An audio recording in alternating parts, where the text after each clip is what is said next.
오늘 시장에서 게임주 콘텐츠, 메타버스 그리고 NFT의 관련주들이 또 뜨겁습니다.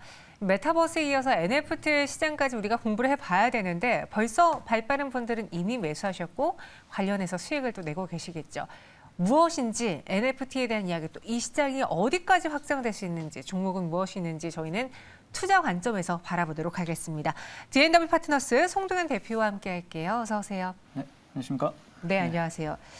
최근에 NFT 이야기를 하고 싶어 하지 않으셨나요? 제가요? 네.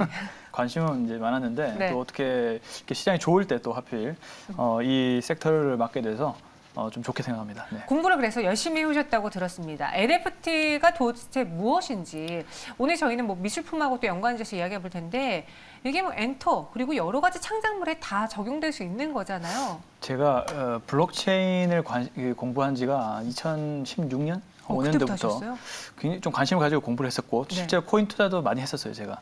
근데 그 당시에는 이렇게 NFT라는 개념을 들어보긴 했는데 이게 어떻게 확장될 건지에 대한 개념이 제가 머릿속에 없었거든요. 근데 이제 지금 와서 보니까 제가 그렇게 뭐 일찍 투자를 한 만큼 그렇게 많이 잘하지는 않는구나 이런 거를 많이 좀 느끼게 됐는데요.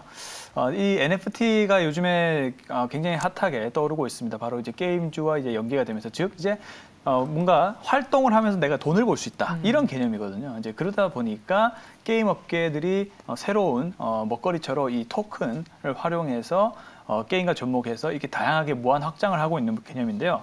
이 대체 불가능 토큰이라고 부릅니다. 이 말 그대로 대체 불가능하다는 거거든요. 바로 희소성을 가지고 있다라는 건 디지털 자산이라는 겁니다. 뭐 쉽게 이제 설명을 드리면 이제 디지털 자산의 어떤 고유한 인식값을 이제 부여를 하는 그런 토큰이라 보시면 좋은데 자기 어떤 소유권을 명확히 하는 것이죠. 그러면서 이제 게임이라든지 게임의 아이템이라든지 게임의 캐릭터라든지 이렇게 자신의 어떤 아이템이라고 예를 들면 옛날 같으면은 이 아이템을 뭐 자기가 샀지만 물론 팔 수는 있었습니다.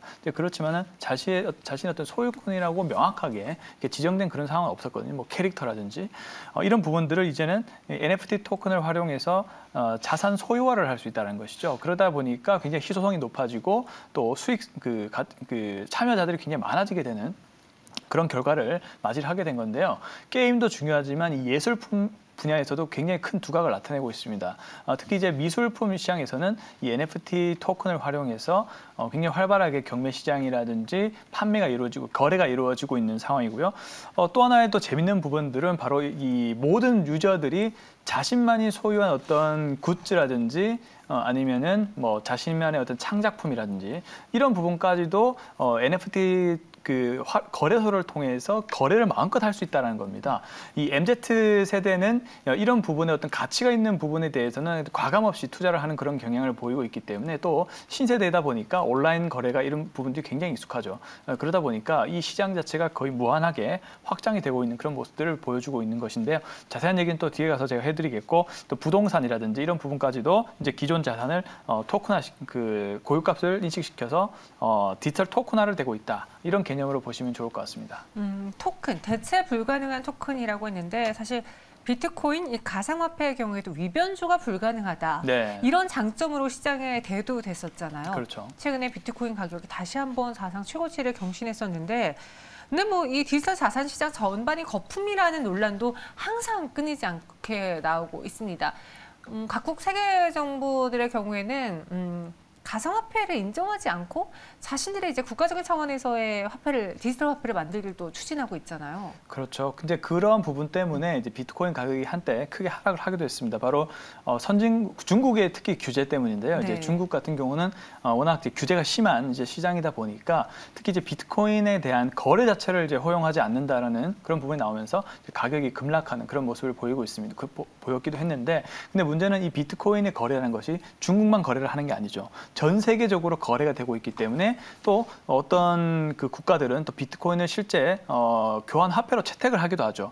이제 그러다 보니까 이런 활용도가 계속 높아지고 있는 부분인데, 근데 거기에다가 이제는 원래는 이제 이 기존의 토큰과 어떤 회사들이 어떤 이용 가치에 대한 부분들을 이제 고민을 안 했었는데 이제는 게임 업계가 먼저 시작을 해서 맞아요. 이 토큰을 활용해서 이제는 게임과 접목을 시키고 이제 주식시장까지 활용이 되는 그런 부분까지 보이다 보니까 이제서야 많은 또 참여자들이 이제 불확실성이 없어진 걸로 거의 판단을 하는 거죠.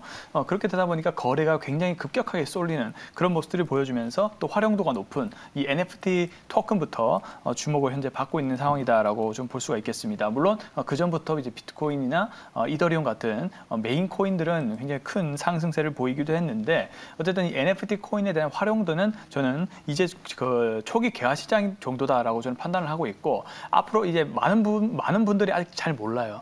또 이게 홍보가 좀 될 필요가 있는데 이런 부분들이 아직까지 홍보가 아직 덜 돼 있고 그래서 많은 분들이 이 부분을 이제 알아가기 시작하면 좀 더 거래 대금이 더 크게 증가를 할 것으로 저는 예상이 되고 있기 때문에 이제는 아직은 초기 개화 시장 정도로 저는 판단하고 있다라고 보시면 좋을 것 같습니다.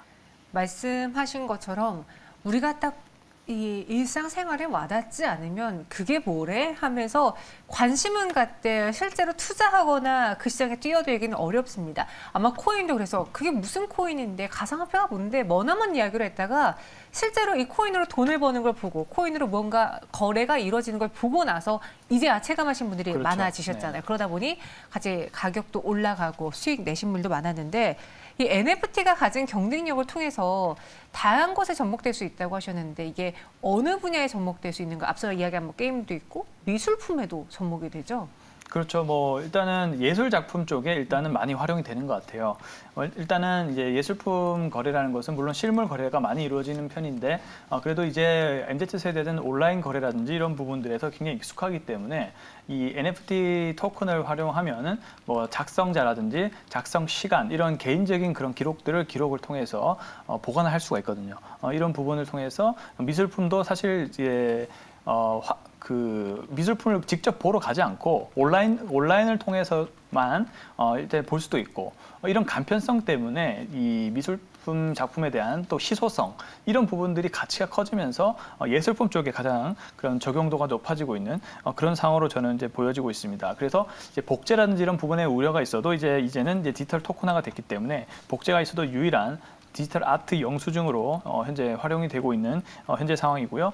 그다음에 이제 게임 쪽으로도 굉장히 많이 활용이 될 수가 있는 부분이고 또 앞서 말씀드린 이제 부동산 쪽에서도 굉장히 활용도가 높은 그런 부분으로 이제 접목이 되고 있는데 근데 창작물 쪽에 저는 조금 더 NFT 토큰이 다양하게 활용될 가능성이 높다라고 저는 보고 있습니다. 네. 네. 그래서 NFT 아트라는 것이 생겼는데 저는 아직 한 번도 미술품에 사본 적이 없거든요. 근데 어떻게 MZ 세대들은 요즘에 미술품에도 투자를 한다고 들었어요. 실제로 아트테크가 이제 굉장히 유행입니다. 실제로 이제 뭐 제 주변에도 이제 그런 일을 하시는 분도 계신데. 근데 옛날엔 되게 돈 많은 부자들이 하는 영역이라 생각했는데. 그렇죠. 뭐 예를 들면 이제 부동산 펀드랑 비슷한 거예요. 예를 들면은 이제 부동산도 이제 전체를 소유하는 건 너무 비싸다 보니까 일부를 소유해서 펀드화 시켜서 그렇게 거래를 하기도 했지만 미술품 작품도 마찬가지입니다. 미술품 작품도 한 부분의 일부만 토큰화를 시켜서 거래를 할 수도 있는 상황이고요. 예, 작품의 이제 일부 가치만 거래를 할 수도 있는 상황이고.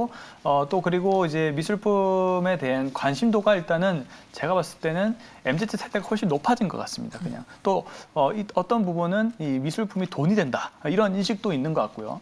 그래서 또 그 거래에 대한 간편성이라든지 이런 부분까지 그리고 또 미술품을 활용해서 재테크도 이루어질 수 있거든요. 이제 이러한 여러한 부분들의 어떤 그 산업의 활용도들이 높아지면서 본격적으로 거래가 높아지고 있는 그런 상황으로 저는 해석이 되고 있고요. 거기에다가 이제는 NFT 토큰까지 활용이 돼서 하다 보니까 더욱더 이 아트테크에 대한 관심이 높아진 것이 아닌가라고 저는 생각을 하고 있습니다. 그래서 이제 온라인 거래소가 이제 확대된 만큼 전 세계인이 이제 미술 작품에 대해서 이제 거래를 할 수 있게 됐고요. 그러니까 연결 범위가 훨씬 넓어진 것이죠. 이제 그러다 보니까 이 아트테크 쪽에 시장이 굉장히 커지고 있는 것이 아닌가라고 저는 보고 있고 인터넷에 워낙 익숙한 이 MZ 세대에 유리한 시장이고요. 시장 규모는 전년도 대비해서 약 400% 이상 성장한 5억 달러 수준으로 지금은 성장이 되고 있다라고 보시면 좋을 것 같습니다. 저도 사실 MZ, 그러니까 네. 밀레니얼 세대라서 MZ 세대에 해당되긴 한데 M세대랑 Z세대의 차이가 굉장히 큰 것 같아요. 약간 M세대보다 조금 높은? 아닙니다. MZ 딱 그 네. 중간이에요. 네, 알겠습니다. 네. 네. 그래서 이 MZ 세대들이 미술품에도 투자를 하고 그리고 요즘은 뭐든 그냥 사기만 하면 가격이 다 오른다. 명품도 그렇고요. 옷도 그렇고 뭐 부동산도 그렇고 이 토큰마저 모든 미술품이든 사놓기만 하면 인플레이션에 인해서 가격이 오르니까 우린 투자를 해보자라고 들어가신 분들이 많은데 이 미술, NFT 두 가지를 다 갖고 있는 게 서울 옥션이라는 말이죠. 네. 그렇죠. 이제 서울 옥션이 이제 경매 시장에서 이제 굉장히 파이가 커졌는데 네. 이제는 NFT 토큰을 활용한 사업도 좀 추가를 했죠. 이제 그러다 보니까 더욱 더 주가에 탄력적인 그런 흐름들이 나타나고 있다라고 보시면 좋을 것 같습니다. 근데 이제 다만 서울 옥션은 조금 너무 많이 오른 것 같아요. 물론 더 오를 여지는 있겠지만 일단 기존 보유자분들의 영역이 조금 더 저는 맞다라고 생각을 하고 있고 또 신규 매수에 대한 이제 부분들은 사실 조금 조정이 나와야. 근데 아무리 좋은 종목이라도 너무 높은 가격에 진입할 때는 사실 어떤 속임수일 수도 있고요. 아니면 약간의 과열 상태일 수도 있기 때문에 그런 부분들이 판단하기가 쉽지가 않거든요. 일단 이익 대비 물론 이제 좋은 흐름이긴 한데 물론 저는 더 올라간다고 생각합니다. 그렇지만은 타이밍이 언제 진입하느냐 이 부분이 좀 중요한데 그래서 좀 안전하게 서울 옥션을 지금 가격에서 좀 접근하시기보다는 좀 조정권이 왔을 때 한번 관심을 가져보시길 좀 바라는 마음입니다. 여전히 성장은 있지만 가격 조정 이후에 접근하는 게 좋겠다. 국내 증시에서 미술품과 관련된 종목은 사실 서울 옥션이 유일무이하지 않나요? 근데 서울 옥션 유일한데 네. 계속 이 NFT 토큰 거래소를 활용한 이제 그 기업 그 신사업을 하는 기업들이 계속 탄생을 하고 있는 상황입니다. 네. 그렇게 해서 갤럭시와 머니트리도 오늘 52주 신고가를 경신했습니다. 이 회사는 어떤 회사인가요? 그렇죠. 오늘 갤럭시와 머니트리가 가장 대장주 역할을 하고 있습니다. 현재 상한가에 이제 안착을 한 상황이고요. 특히 이제 갤럭시와 메타버스가 이제 자회사인데요. 이 큐레이션 기반의 NFT 플랫폼 메타 갤럭시아를 오픈했다라는 그런 소식이 들리면서 본격 상한가에 진입하는 모습입니다. 이 가치 소비자라 볼 수 있는 이 MZ 세대들의 어떤 플렉스라 부르죠. 어떤 가치가 있고 좀 멋있어 보이는 이런 수요가 높아짐에 따라서 왜냐하면 이제 MZ 세대도 보면 그 어떤 가치 있는 물품, 즉 이제 명품에 대한 소비가 20대도 높아지고 있는 추세잖아요. 맞아요. 이제 그러다 보니까 이 플렉스에 보이는 이런 물품이 있다면 언제든지 지갑을 열 수 있는 그런 문화적 특징을 가지고 있는 세대라고 저는 생각이 들어서 이 MZ 세대의 플렉스에 대한 수요와 새로운 디지털 자산에 대한 어떤 호기심 이런 부분들이 같이 병합이 되면서 투자 플랫폼으로서의 이제 역할을 기대할 수 있는 부분이 바로 이 메타 갤럭시아라고 봅니다.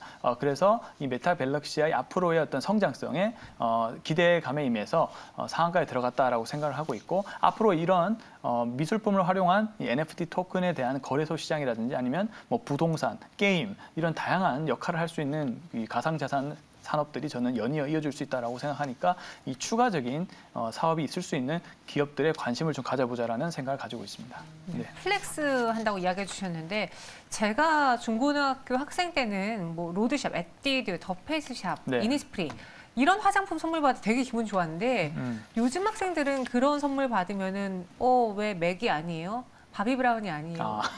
좀 달라졌다고 하더라고요. 네. 그럼 이런 시장의 흐름 속에 우리는 어떤 종목을 또 눈여겨봐야 될까요? NFT 관련주 혹시 탑픽 있을까요? 네, 종목 하나 좀 말씀을 드려보겠습니다. 네, 종목 이름은 이 바른손이라는 기업을 좀 보도록 하겠습니다. 이 바른손이라는 기업은 바로 이제 영화 제작사로 이제 많이 알려져 있죠. 뭐 기생충이라든지 뭐 불안당, 마더, 좋은 놈, 나쁜 놈, 이상한 놈, 방자전 이런 개성 강한 영화를 제작한 기업이다라고 보시면 좋을 것 같고요. 그리고 최근에 이제 시각적 특수효과, 이제 VFX 관련된 전문 기업인 이 투썸 디지털 아이디어를 인수합병했습니다. 오늘도 보시면 이제 위직 스튜디오라든지 덱스터 같은 이 VFX 관련된 종목들이 계속 신고가를 경신하고 있는데 이와 연계된 이와 연계된 사업을 현재 그 인수합병함으로써 앞으로의 기대감이 높아지고 있는 상황이고요.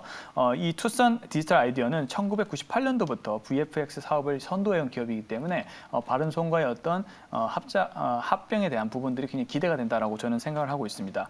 일단 높은 수준의 그래픽 제작 기술을 가지고 있어서 월트 디즈니사의 파트너로 선정된 바 있는 그런 기업이기 때문에 때문에 그 효과가 높겠다라고 저는 개인적으로 보고 있고요. 그리고 중요한 부분이 오늘의 주제와 관련된 이 메타버스와 이 NFT 마켓 등 이 차세대 콘텐츠 시장을 현재 공략을 하고 있는 상황입니다. 그렇기 때문에 이 부산 규제 자유 특구 연계 사업으로 이제 부동산 관련된 사업으로 이제 NFT 거래 플랫폼 사업을 이제 시작을 했거든요. 이 사업을 기반으로 다양한 어떤 가상 디지털 자산을 거래를 할 수 있도록 그런 여건을 만들 것으로 보여지기 때문에 바른손 지금 자리에서도 좀 충분히 관심 가질 만하다라고 저는 생각이 들고 있고요. 뭐 기술적 자리 위치도 보시면 이제 신고가를 경신한 지 얼마 안 된 그런 자리로 보여집니다. 신고가한테 경신 상태는 아니지만 오늘 일부 조정이 좀 나오고 있기 때문에 지금 조정권에 있는 자리에서 관심을 가져보시면 좀 좋은 성과 있을 것으로 저는 생각하고 있어서 한번 관심을 가져보시면 좋을 것 같습니다. 목표 주가는요? 네, 일단은 매수가를 현재 가격 밴드에서 한번 말씀을 드려보겠고요. 목표가는 1차 목표가 5,000원 제시하도록 하겠고요. 손절 가격을 3,850원 제시하도록 하겠습니다. 목표 주가 5,000원, 손절가는 3,850원 제시해드렸습니다.